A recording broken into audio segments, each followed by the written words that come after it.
乌军火烈鸟出击，图阿普谢港火海连天。乌军深夜突袭费奥多西亚、克里米亚油港，烈焰冲天。乌军再度出击，萨拉托夫炼油厂遭重创，伏尔加格勒机场被迫关闭。俄军集结15万兵力，计划对红军村实施包围与突袭。俄军兵源告急，战场伤亡飙升，政府下令强制征召备役人员。泽连斯基紧急呼吁西方，乌克兰急需25套爱国者防空系统，我们不能再等几年。大家好，欢迎收看新冷战情室，请大家先为我们的节目点赞留言，谢谢大家。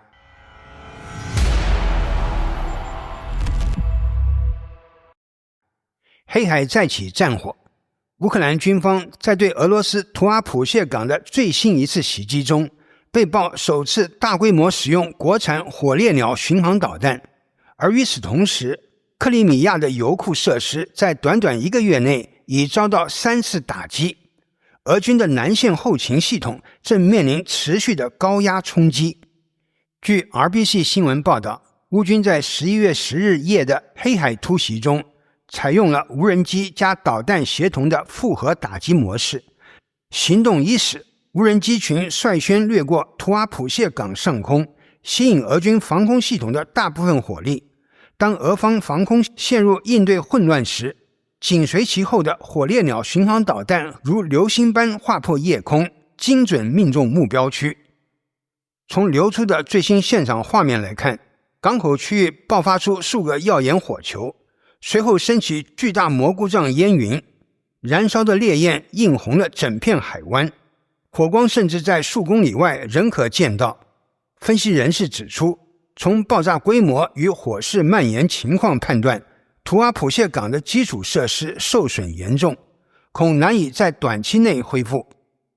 然而，俄方对此坚决否认。俄罗斯官方宣称，图阿普谢港仅受到轻微损伤，并辩称乌克兰发射的并非导弹，而是无人艇。但天亮后流出的卫星图像与地面照片却揭示出另一番景象。港区沿岸多处出现巨大弹坑，建筑物外墙焦黑坍塌，显然与导弹袭击的破坏特征相吻合。几乎在同一时间，乌克兰总参谋部也公布了此前对克里米亚目标的作战细节。10日晚，乌军特种部队突袭了位于赫瓦尔杰伊斯卡亚的油库，成功摧毁了仓库内的主要泵站。夜视影像显示，油库区域出现多个燃烧点，火光持续至凌晨。这已经是乌军在1个月内第3次打击该处油库。赫瓦尔杰伊斯卡亚油库被视为克里米亚燃料系统的关键节点，长期承担俄军在南部战线的油料供应。分析指出，无论是对图阿普谢港的远程打击，还是对克里米亚油库的渗透突袭，其核心目标都是削弱俄军在南部的后勤储备与机动能力。前者是黑海东岸最重要的港口之一，后者则是俄军后勤体系的心脏，二者均是乌军长期锁定的重点打击目标。值得注意的是，在俄乌冲突持续升级之际，欧洲防务态势也出现新变化。德国政府近日宣布与莱茵金属公司签署总额高达400亿欧元的军备大合同，内容涵盖 GTK Boxer 装甲车、新一代主战装备。同时，莱茵金属还计划与芬兰的 IS 公司合作，在德国本土生产先进的合成孔径雷达卫星，用于情报与监视任务。外界普遍认为，这一系列举措表明，欧洲正在加快军事自主化的步伐，试图减少对美国在卫星侦察与武器系统上的依赖。柏林方面的高调动作，既是对俄乌战争长期化的回应，也意味着欧洲安全版图正迎来新一轮重塑。从黑海战火到柏林军工，战争的余波正在扩散。乌克兰的火烈鸟导弹或许不仅点燃了图阿普谢港的夜空，也照亮了欧洲安全格局新的分界线。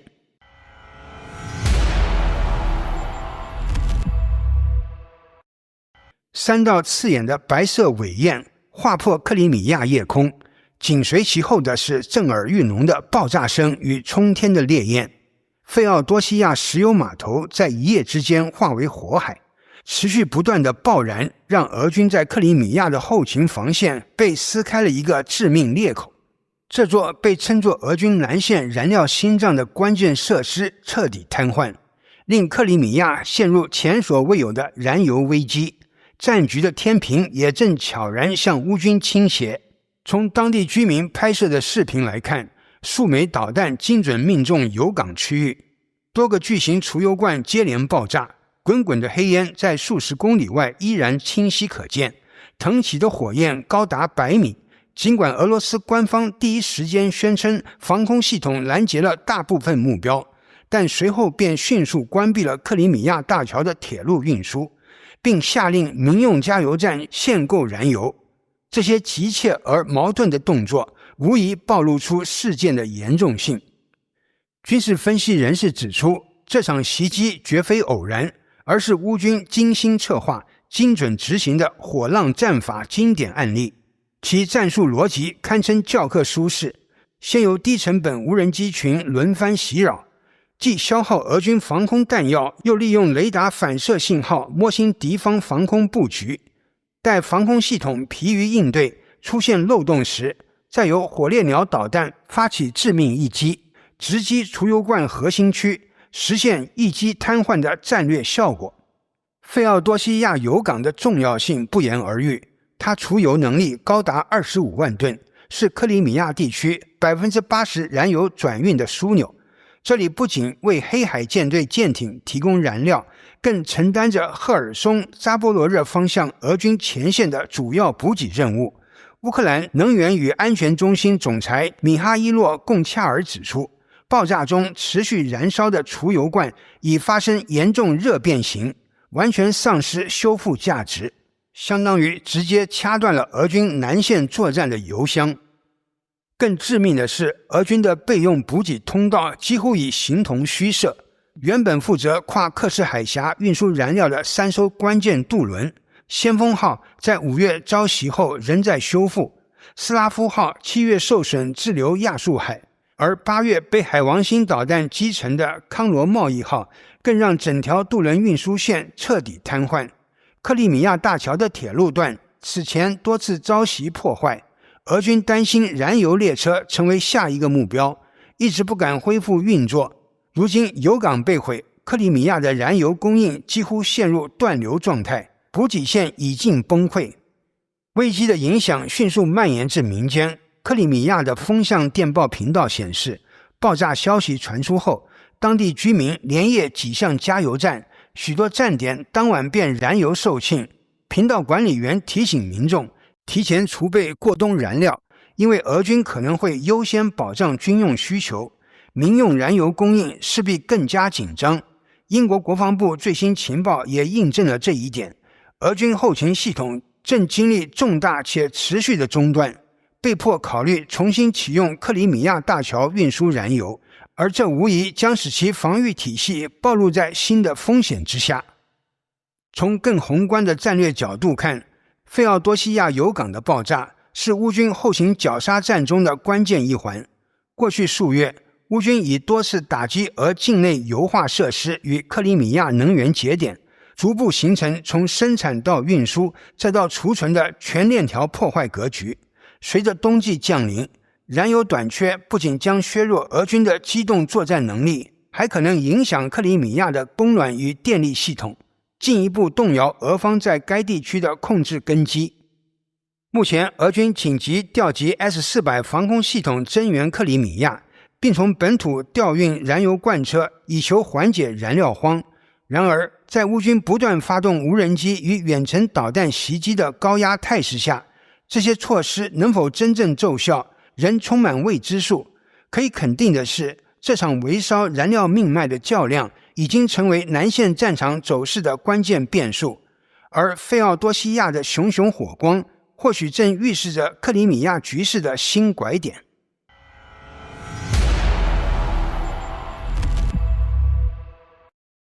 乌克兰的远程打击行动再度升级，乌军最新一轮针对俄罗斯能源与交通枢纽的攻击，重创了位于萨拉托夫的炼油厂，并迫使伏尔加格勒的机场全面停运，俄方能源体系与后勤运输再一次陷入动荡。据开源情报防御者报道，当地时间11月11日深夜，乌克兰无人机编队突然飞向俄罗斯西南部能源重镇萨拉托夫，目标直指该地区的核心能源设施 Rosneft 炼油厂。防空警报几乎在爆炸声之后响起，表明俄军防空系统未能成功拦截这次袭击。从前线流出的多段视频显示，炼油厂区域燃起了剧烈火焰，浓烟冲天，火势蔓延数公里，夜空被映照得通红，远在城市边缘的居民都能清晰看到那片火海。目击者回忆称，夜里接连听到至少8次剧烈爆炸，震动整个萨拉托夫市区。爆炸后的冲击波持续回荡，警笛声与火光交织成了令人心悸的夜景。被袭击的 Rosneft 炼油厂是俄罗斯能源体系中的重要一环，年加工能力高达720万吨，被视为伏尔加河流域的能源命脉之一。令人震惊的是，仅在2025年11月的前10天内，该厂就已经2度遭到乌克兰的打击。这不仅凸显乌军袭击频率的提升，也再次暴露出俄方防御体系的漏洞。俄乌战争爆发以来，类似的远程打击已成为常态，萨拉托夫炼油厂的接连受袭，更凸显出乌克兰正在系统性地削弱俄罗斯的能源支撑结构。与此同时，乌军的无人机还在同一夜间奔袭了俄罗斯南部的其他目标。伏尔加格勒传出爆炸声后，当地机场被迫紧急关闭，所有进出港航班暂停，俄方暂未公布详细损失，但当地居民形容整座城市都在战斗。这样的情景今年以来几乎月月上演。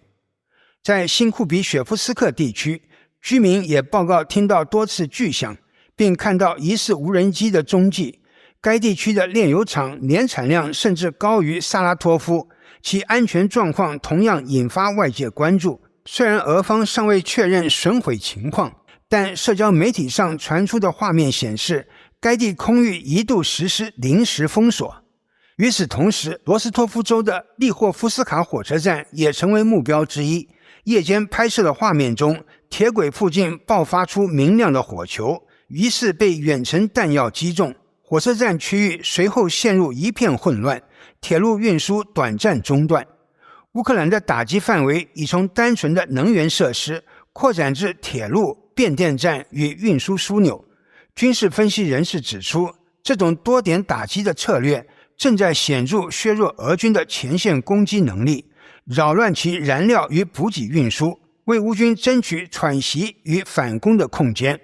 如今，随着前线战斗愈发激烈，乌军针对俄境后方的远程袭击显然正在进一步升级。对能源与电力基础设施的持续攻击，不仅让俄军陷入后勤危机，也逐步侵蚀着俄罗斯民众的日常生活。战争的延伸已经不再局限于战场，每一次爆炸的火光都映照出这场持久冲突的代价。燃料、能源、交通、民生无一幸免。乌克兰的无人机与导弹正在将战争的战线推向更深的俄罗斯腹地。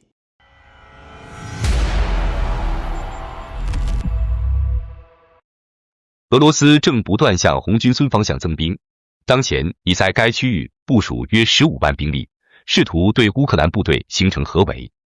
外界普遍认为，这将是俄军在红军村地区的最后一搏。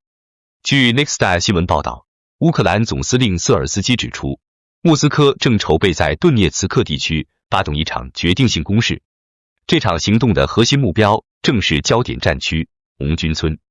目前，俄军已沿北部、南部与东部方向全面集结，意图通过三面包围完成战场上的战略闭合。俄方计划进一步攻占邻近的米尔诺赫拉德，以切断乌军的主要补给线。不过，乌克兰特种部队的及时反击阻止了这一企图。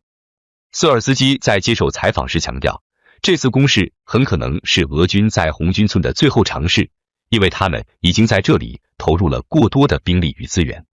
过去2个月，俄军多次向红军村发动猛烈进攻，小股部队甚至渗入市区，与乌军展开激烈的巷战。在近几日的战斗中，浓雾与恶劣天气成为俄军突击的掩护。从前线传出的影像可见，俄军利用大雾掩护，正向红军村南部推进，并派出轻型突击车辆。恶劣的天气条件也让乌军的无人机侦察与打击任务受到限制，增加了掌握俄军动向的难度。与此同时，俄罗斯方面宣称在红军村方向取得重大突破，并暗示胜利即将到来。然而，从目前的前线局势判断，战事依旧陷入僵持，并无确凿证据显示俄军已占领该地。双方都在为一场可能决定战局走向的大战做准备。乌军也正在积极调整部署。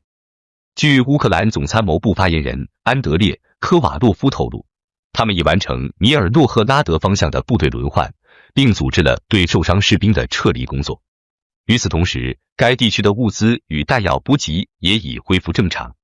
科瓦洛夫进一步表示，红军村城内的后勤调配正在紧锣密鼓地进行，这也从侧面印证了红军村尚未被完全包围，乌军仍在维持补给线的畅通。接下来的几周将成为战局的关键节点。如果俄军在2到3周内仍未能拿下红军村，那么攻守态势极有可能出现逆转。随着冬季全面到来，乌俄双方都将面临恶劣气候与补给压力，红军村或将成为这场战争中最惨烈、最关键的冬季战役之一。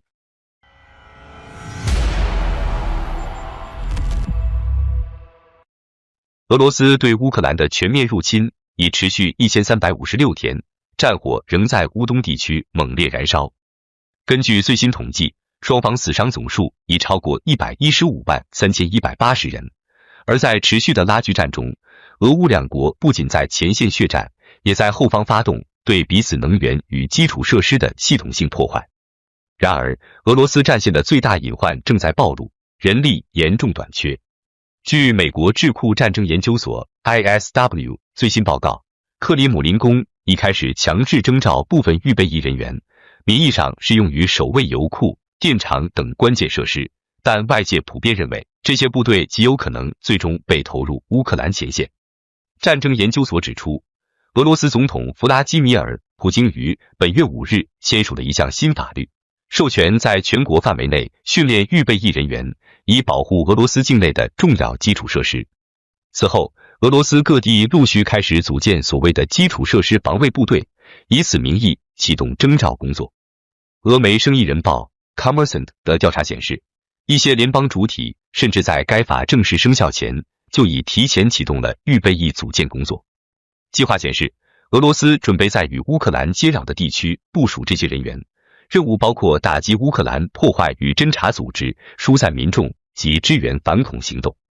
不过，这些征召的合同中虽写明预备役人员仅能在家乡部署，但 ISW 指出，新法律实际上并未包含地域限制，这意味着克里姆林宫完全可以在法律框架下将这些人员调往任何地区，包括乌克兰境内。ISW 进一步警告称，克里姆林宫过去多次在不直接违法的前提下操纵法律，以规避战争责任或合约约束。例如，普京政府曾强迫签署短期服役合同的士兵无限期服役，这一做法早已违反了军务协议，但仍被官方默许。因此 ，ISW 认为，此次所谓的保护基础设施行动，很可能是俄罗斯为弥补前线兵员短缺而采取的掩护手段。换言之，普京正利用这项新法合法化其对预备役人员的强制征召与潜在外派。根据《生意人报》的补充报道，达达斯坦共和国、巴什克尔托斯坦共和国等地区，这些正是乌克兰无人机频繁袭击的区域，已率先开始征召预备役人员。但值得注意的是，尽管莫斯科州同样屡遭袭击，却并未出现在征召名单中。战争研究所分析，这一分布策略揭示出克里姆林宫的深层考量，俄罗斯政府正在刻意将征召压力集中在中部与远离权力核心的地区，以保护莫斯科及其他政治经济中心免受征兵影响，从而维持首都地区的社会稳定与政治忠诚。ISW 在报告结论中指出，俄罗斯的这项征召行动标志着战争进入持久消耗与强制补血阶段。所谓基础设施防卫不过是冠冕堂皇的说辞，实际上是俄军在人力严重不足情况下的应急举措。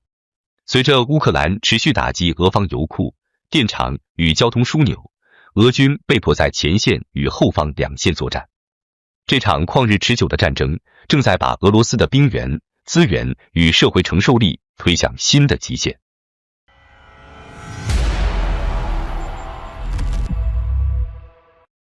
乌克兰总统泽连斯基此前公开表示，乌克兰希望直接向美国订购25套爱国者防空系统，并强调这些系统生产需数年时间，我们不想等待。泽连斯基在社群媒体 X 上指出，乌克兰已有明确预算来源，包括利用冻结俄罗斯资产的1620亿美元赔偿贷款，欧盟理事会尚未批准。他同时敦促欧洲盟友先借出自家的爱国者系统，等我们的从制造商到货后再归还，以应对俄军持续对乌克兰电网与城市的猛烈空袭。每套爱国者系统连同导弹造价约11亿美元，生产排程漫长，已成乌克兰空防最大瓶颈。泽连斯基此前多次表示，25套才是全面保护乌克兰领空的必要数量。美国国防部近期已调整交付顺序，将瑞士的5套订单延后优先援乌，但对于这次大规模采购请求，华盛顿尚未正式回应。俄军近期加大对乌克兰能源设施攻击，导致大范围停电。11月8日，俄军发动大规模袭击，乌克兰全境电力供应几乎全被瘫痪，虽经紧急抢修，但传出乌克兰官方宣布将进行每日12小时的大范围分区停电。此外，泽连斯基11月9日在官邸接受媒体采访时，也突然遭遇停电，这一幕被摄像机捕捉了下来。他风趣且无奈地表示，这不是恐怖袭击，而是乌克兰人眼下的生活常态。